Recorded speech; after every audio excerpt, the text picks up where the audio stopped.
Hello, this is Buddy from Christers Media, and in this video I'm going to show you how to interpret the results of your SEO audit that you just hopefully received from my website, christersmedia.com. So let's jump right in. This first page you'll see has a score here and your page grade out of 100.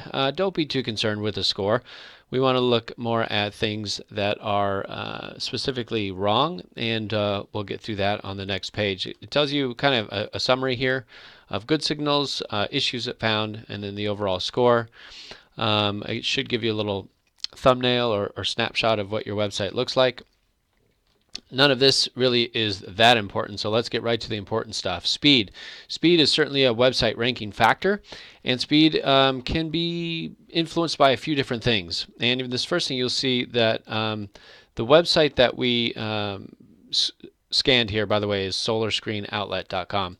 And this page loads fast enough. So that's good. If your page doesn't load fast enough, you need to look into see what could be causing your page load speed to not be that great. And a couple of the things that could go into it are the size of the page and too many file requests. So one of the things that I see very often that causes pages to load slowly is photos or images that are super large and not optimized. So if for some reason this says your page does not load fast enough, the size of the page is not okay, check your photos and check whatever photos or images you have on this particular web page, and see if you can shrink those down using an online editing tool. Like you could go to you could Google shrink photo size, and there is one that I like. I don't remember which one it is, but I think you could try picresize.com. You can just upload the pic from your computer, and then it will kind of shrink it down so that it's not super large. That's the one thing that usually causes a lot of web pages to load slowly. If that doesn't work, then check with your website hosting company, whatever company provides your website, and see if they have any solutions on speeding things up on the server side so that your web page loads faster. URL is just the address of your website. We have it listed here. URL is SEO friendly. I think this check just tries to make sure your URL address isn't super long. So if it's really long, then this one might not pass that test. No underscores in your URL. You definitely don't want underscores. I try not to have dashes in your URL. By this time, if you're scanning your site, you've already got your URL and you probably don't want to change it. So there's not much you can really do there. Page is close enough to a top level domain. So this audit tool, well, actually you can use it to scan any web page on your website that you want to, not just your home page. Now I would recommend you do the home page, but you might want to scan a few other pages too. If you've got some popular pages or some pages that you want to be popular or rank for certain keywords, then you can try that as well. But this check just means that the page it's scanned isn't like super far down the depths of your website and hard to find. Okay, next thing here, title tag. So title tags are important because you want to have your keyword in your title tag. By the way, for this particular audit, the keyword that we scanned for was solar screens. So that's the keyword we're trying to rank this website for, is solar screens. And you can see in the title tag we have here, it spits it out for you. We do have the keyword solar screens in there. Now, what is a title tag? I'll go to the website here. You can see the title tag shows up here in the tab area. Custom size solar screens shipped free, solar screen outlet. See how they have it listed here? That's pretty much the only place you'll see the title tag, unless you look in the code of that page, and you can do a search for title, and you can see that it's listed right here. That's the title tag. So the title tag shows up there. It shows up there. It also shows up on Google when you type in a keyword that triggers your website, and you can see here. Hopefully we're on this. Yep, we're on page 1, and you can see right here, solar screen outlet, custom size solar screen shipped free. Now you'll notice that this is not the exact title tag that we have here. Where'd it go? There it is. In the code. That's because sometimes Google will change the title tag and put whatever they want here for you. But generally speaking, the title tag will show up here, and so you want that to have your keyword in it so that people click on it when it shows up in the search results, as opposed to clicking on one of your competitors' sites. Title tag is 70 characters or less. That's a good idea so that it doesn't get cut off and you don't see things like this. Retractable awning Dallas, ... All these are having the title tags cut off. It's not a huge deal, but ideally you want to keep it so the whole thing is visible. Description tag. So the description also shows up in the code. The description for this web page that we scanned is right here. You can see that. We have that in the code as well. If you search for description in your code, you'll see the meta name description is right here. Solar Screen Outlet is America's #1 source, blah, blah, blah. So make sure you have your keyword in your description. And you'll have to check with your website builder to figure out how to do that. It's different depending on if you're using Wix or WordPress or GoDaddy website builder, or the various Squarespace has a different way to do it. Just typically go into SEO settings, and that's where you'll typically find the description tag for any particular page. This does contain the keywords, so that's good. It's a little over 160 characters. Again, you want to try to keep it 160 characters or less so that it doesn't get cut off. And you'll see for Solar Screen Outlet, it does in fact get cut off. It's got the ellipses here. So these guys did a good job because the whole thing shows up without it getting cut off. So that's what the description tag is. Image analysis, there's no image meta tag found. I think that just means we don't have an image listed up here in the code that says, it basically just says if somebody's going to share this website, like on social media or Twitter or Facebook or something, then it will just automatically throw in the image that we tag here. We haven't done that for that site. It's not a big deal. It's not going to affect your SEO, in my opinion, so I wouldn't worry about that.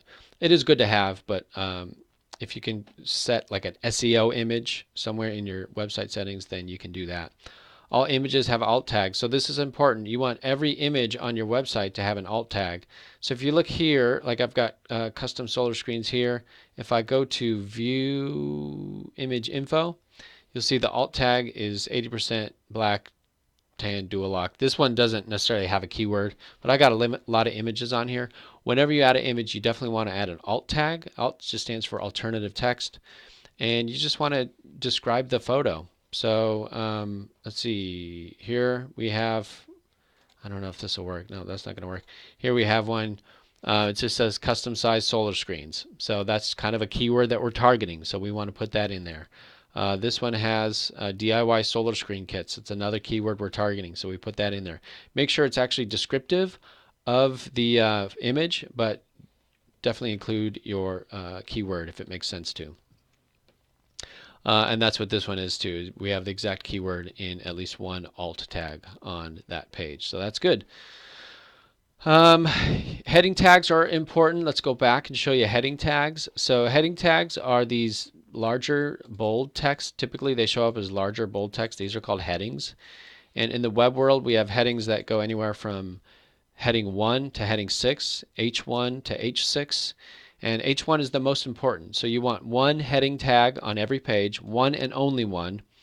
You want one heading 1 tag. You want one heading 2 tag. And then you can have multiple heading 3, 4, 5, and 6 tags.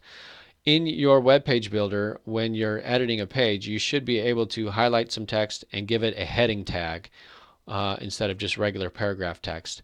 H1, heading 1, it should be the most important, and it should contain a keyword. I believe this is a heading 1. If you look at the code here, you'll see, yep, H1, and that contains our keyword, solar screens, custom solar screens. So that's no accident. And then these other ones are just lower heading. This is probably a heading 2 or a heading 3. It's a H3 tag.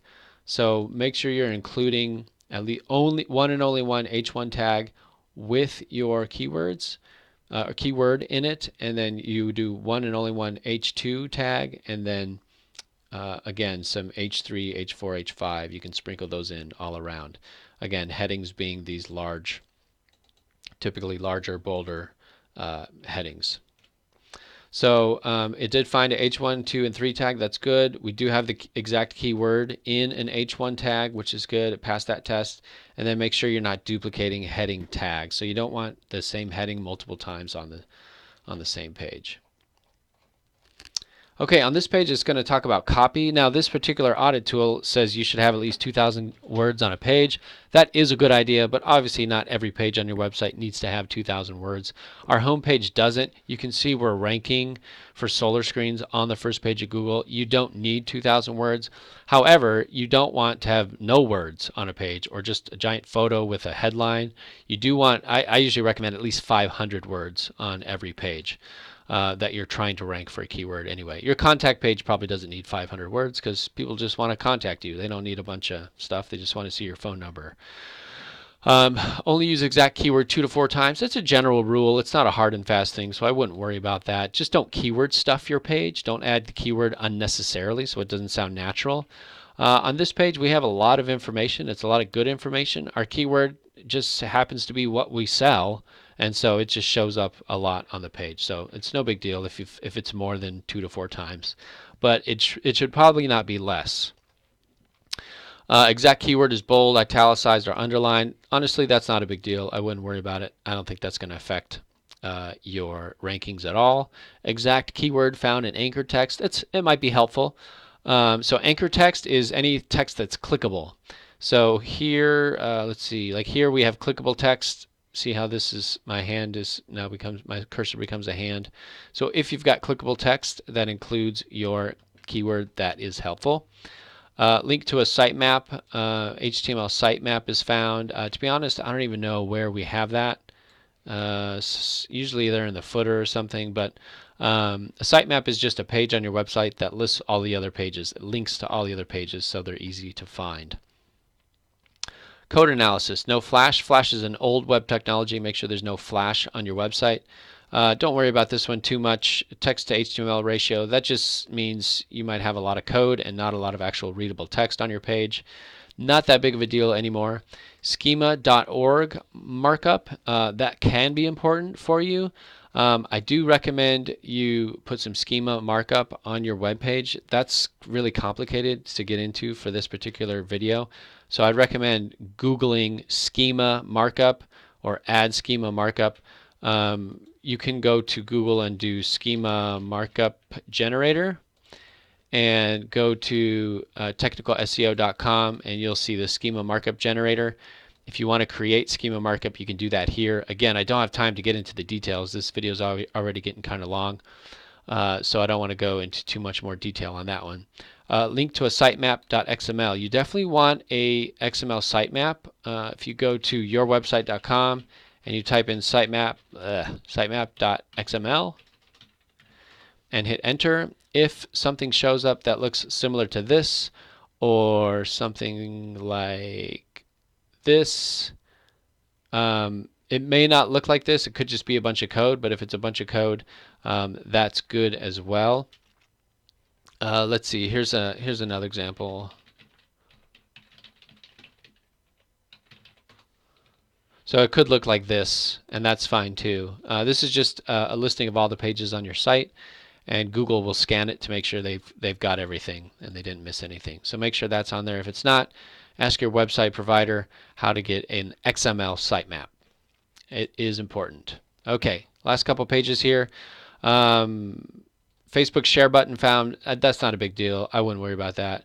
Link to a blog. It's a good idea to have a blog because Google loves content, and you can actually rank your web. That's one of the main ways to rank a website on Google is to have a really good blog. So that's a good positive signal. The server should use compression. This is probably something that's going to be out of your control. You can talk to your website provider about using compression.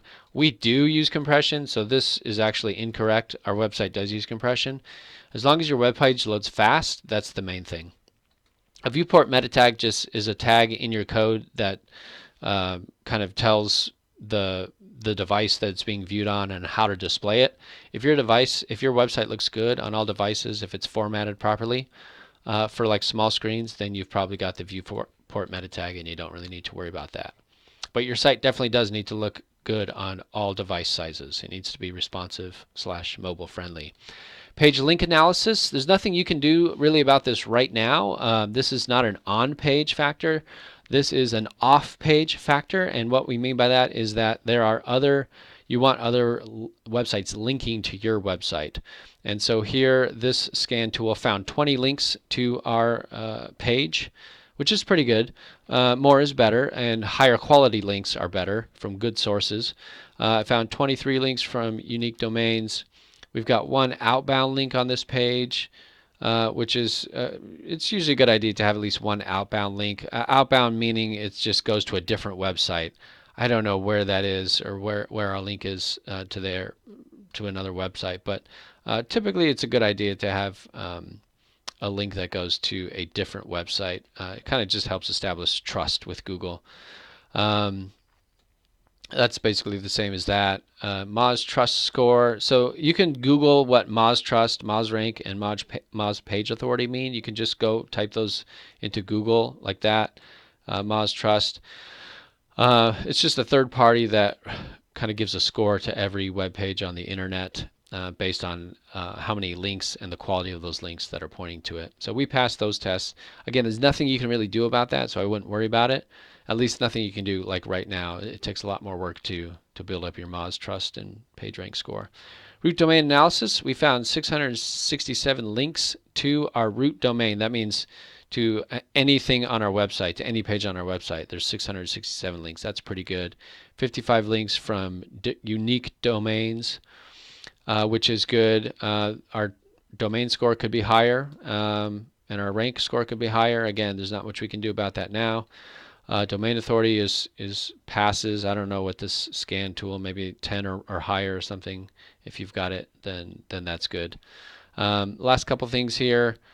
Domain should be less than 15 characters in length. That's not a big deal. I wouldn't worry about that. Domain should contain your exact keyword. It's helpful, but it's not that big of a deal anymore. It used to be a much bigger deal. Again, if you got your website built, you probably don't want to change your domain name, so not to worry. The age of your domain definitely matters. The older it is, the better. If your domain name expires very soon, that might be a signal to Google that things aren't quite right. So try to renew your domain for at least every 2 years. A preferred domain is set, just meaning when you go to www.solarscreenoutlet.com, you can see that it redirects to without the www. So pick one, a www or without, and make sure all your pages automatically redirect so you don't have two versions of the same page floating around out there. Site's accessible via an SSL, so that's important. Make sure you've got the padlock here and that you are secure with HTTPS. If you're not sure how, ask your website provider to get an SSL installed so that all your pages will load securely. Robots.txt file, go to your website, address /robots.txt and make sure you've got something there. And if you do, that's good. If not, ask your website provider how to get a robots.txt file, and you can do some more research on the internet about why that's important. But basically, Google is going to check that file before it scans your site to make sure it only scans what it should be and stays away from parts of your website that you don't want them to see. A favicon is just a little icon here. If you have an icon, that's good. It doesn't really affect your SEO, but it's nice. At the end of the audit, you'll see a task list to fix everything that the audit found that did not pass. If you have any questions about the list or your audit specifically, go ahead and email me at buddy@christersmedia.com, and I'd be glad to help you out. Thanks a lot.